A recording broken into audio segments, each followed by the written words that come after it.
Okay, section 4.5, take two. Had some technical problems the last time I tried doing this one, and also there were some animations in the video in the PowerPoint that I did not install. They were, I don't know, default to PowerPoint. Not a fan, so I had to go back and remove all that stuff. Hopefully this time goes smoother. All right, so topic 4.5, the money market, module 28. This is probably the last kind of tricky part of this section. Because we're going to introduce a new graph. It's nothing you haven't seen before. Supply, demand, equilibrium. It's nothing you haven't seen before. Shifts, but it's got some weird concepts you have to wrap your head around a little bit.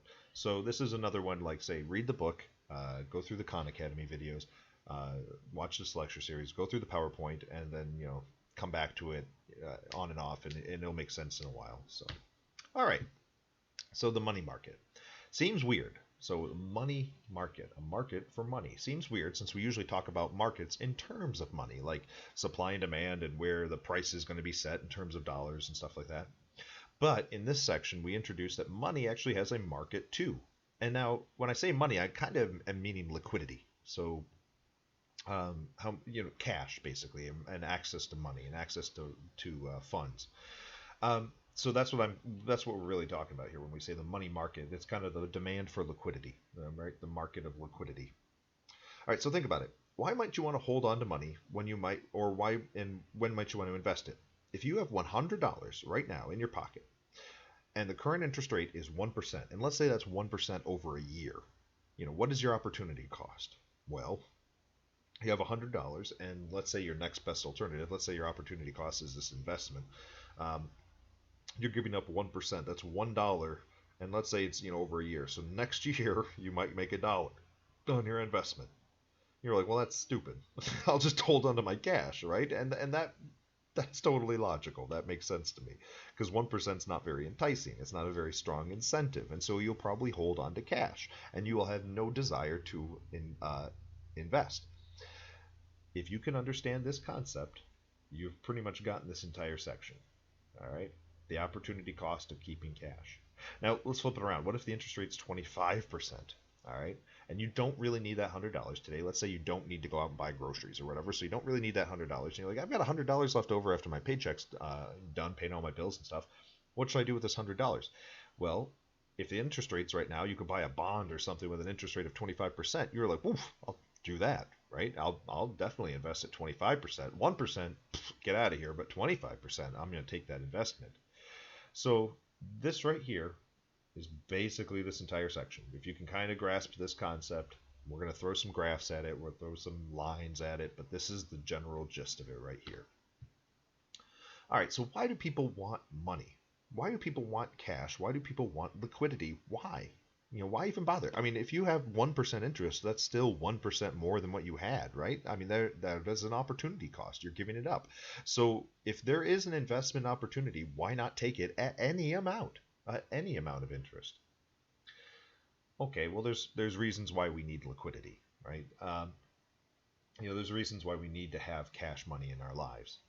The first and foremost is we need to buy things. That should be pretty straightforward, but you don't. We've gone over this 1,000 times. You don't buy things with stocks and bonds, and you don't buy things with property. You don't go to McDonald's and buy a house or buy a bunch of McChickens with your house. Like, that's not how it works. And so you might go in and be like, hey, I'm Michael Jackson. I've got my own private Neverland Ranch, my own private amusement park. And they're like, sorry, you sir, this is the McDonald's. You can't buy McChickens with a Neverland Ranch. So, anyways, transaction motive. One of the main reasons why we keep cash is because we need it to buy things. Duh. That should be pretty straightforward. So, regardless of interest rate, you might still want to hold on to some money. All right, next one. Because you want cash to fix an emergency. This is precautionary motive. Cash is great when you are stuck. Remember, because it's going to be difficult sometimes to turn illiquid things into liquid things. To turn bonds and stocks and property and whatever financial assets into liquid cash. That's sometimes hard to do very quickly, and so as a result, you might want to keep on to money. This is not a financial advisory class, but I also have many financial advisors tell you to keep at least $1,000 cash, readily accessible. And then as you get older and you have a house and you have kids and stuff like that, they usually tell you to keep several months of money set aside so you can always pay your mortgage, your gas, electric, water bills, and stuff like that. Just in case of an emergency, job loss, a unexpected quarantine of the entire country, any one of those sort of things. So many financial advisors will tell you to keep a large chunk of cash set aside. Not invested, totally liquid, readily available. Different forms of emergency funds. All right, and finally, what if you think interest rates will be going up in the future? This is speculative motive. All right, if the interest rate's right now 1%, but you think the interest rate's going to go up to 25% next year or next month, you're going to hold on to your cash, right? I'm not going to invest in the 1%. I'm going to wait because next month it's going to go up to 25%. And so you wait. And a lot of you are probably thinking, well, why don't you just invest in the 1% and then transfer it to the 25%? That goes a little beyond this class and what we're talking about here right now. But the idea, if you ever talk to your parents about their financial investments and stuff, if they have any, they'll tell you it's not as simple as just shuffling money from one account to another. Usually when you have an investment account, you've bought bonds or you're investing in a 401k or mutual funds, all these things, it's not as easy as just pulling your money out and moving it to another one. There's usually fees involved. Sometimes if you pull money out of certain accounts within a certain number of years, you have to pay penalties or you can't access your money. And so locking in at a lower interest rate may end up hurting you, and you may end up losing money, especially if you have to pay fees and take penalties in order to take the money out of one account to put it into a higher interest rate account. It may end up hurting you in the long run. So speculative motive. If you believe that interest rates will be going up in the future, you're going to hold on to cash because you want to make the best investment for yourself. All right, so let's take a look here. Interest rates and quantity. This is our money demand curve on our money market. So first, demand curve, you're probably figuring out at this point there's also going to be a supply curve in equilibrium, but hold on. Let's take a look at what this money demand curve is showing us. Right now, we're going to see the relationship between interest rates and the quantity of money.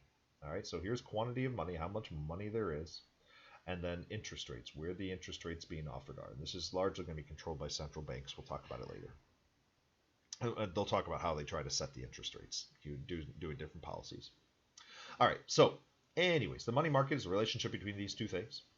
Let's say governments start giving out a huge interest rate, 50%, right? So government bonds are starting to sell at 50% interest rate. Will banks keep money in reserves or will they invest it? What happens to the quantity of money? These are all the questions that we're going to be looking at, right? If we're way up here with interest rates, what's the demand for money? If interest rates are way up here and you can get 50% return on money, do you want to keep liquidity? No. Keeping liquid cash, if you're down here, you're an idiot. If interest rates are up here, you want to be taking all that money and dumping it into bonds and buying up those bonds because 50% is a huge amount of interest, right? So right up here, very low demand for cash money because interest rates are high. I think I'm getting ahead of myself here. Just basically this for a second. So, nope. No, that's all right. We'll do this one. So let's say interest rates are super high. Interest rates are way up here. If you have any cash, you're probably going to start investing it. And that's removing your liquidity and putting it into different forms of investments, bonds, whatever. And you're dumping all that money, right?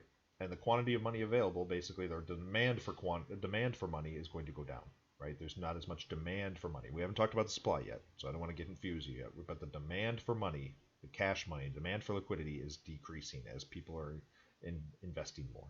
So I don't want to hold on to cash. There's no reason, unless I've got to feed my kids and I need transactional money. All right, so interest rates and quantity. Now let's assume that interest rates go way down. Let's say interest rates are way down here. If you can get 1%, or let's say you can get less than 0.1% on your return of investment, would you invest that money? You're like, well, why? Why would I bother? That's almost no money. You're giving me pennies for my investment. And so as a result, there's no good investment opportunities, and so I'm not going to invest. And so I will keep my money as cash. I will keep my money. I will keep liquidity, right? Maybe I'm waiting for interest rates to go back up. Right now, if the interest rates are way low, if we're down here, and I'm going to keep all of my money in cash. If interest rates are up here, I'm going to put all my money, almost all of my money, into bonds and different types of investments. If interest rates are low, I'm just going to hold on to it, right? This is basically just opportunity cost and just graphed out, thinking about what you should do with your money. And this goes for companies, this goes for countries, this goes for everybody. All right, so how do we know where on this curve we are and what's going to determine it? Well, that's where money supply enters in. And notice that money supply, and yeah, we're talking about M1 here. Um, so we're money supply. We're talking about actual physical hard currency, but also through usually like the required reserve rate and numbers that are set by federal central banks. They're actually controlling like fractional reserve banking as well too. So we're looking at M1, and notice that it's a vertical line, right? And think about why that is. That it should make sense. Usually when we talk about supply curves and we say, well, people are willing to produce more at higher rates and so on like that. That's not how banks work, and that's not how money works, right? There's only so many dollary dues, and that's determined by the Federal Reserve in America. Most countries have their own central banks, and they set how much money there is. And they can, through things like the required reserve amounts and stuff, basically try to control fractional reserve banking as well, and control how much money supply there actually is. All right. So now we have a supply curve, and it's set by a authority. So they say this is the quantity of money, regardless of the interest rate. This is what it is. So now we have a supply curve, and we have a demand curve. So guess what else we have? There's equilibrium, right? That's where everybody's happy. They're all copacetic. But we have to talk about times where they're not. They're not so much. All right. So let's consider this. If we are at point H, we're way up here. Interest rates are high, right? And there's very low demand right now for money is pretty low right now. However, there's a larger supply of money. There's a lot of money available, but people are like, take that money and dump it into investment accounts. Like, get rid of that money, basically. I don't want to hold on to cash. And so nobody wants to hold on to cash. Everybody wants to invest it. So interest rates are really high. Well, think about this. If I'm selling bonds, it doesn't matter if I'm the United States of America or some corporation, if I'm selling bonds right now and I'm looking at it, I'm like, you know what? I don't have to offer 25% interest rates anymore. Maybe I don't even have to offer 20% interest rates. There's still people out there saying like, yeah, I'll invest 20% interest rates. I'll definitely take that money. So I don't have to do 25%. Maybe I'll do 20. Maybe I'll do 15. Maybe I'll do 10. Maybe I'll do 5. Maybe I'll do 3.5. I'm just coming up with numbers now.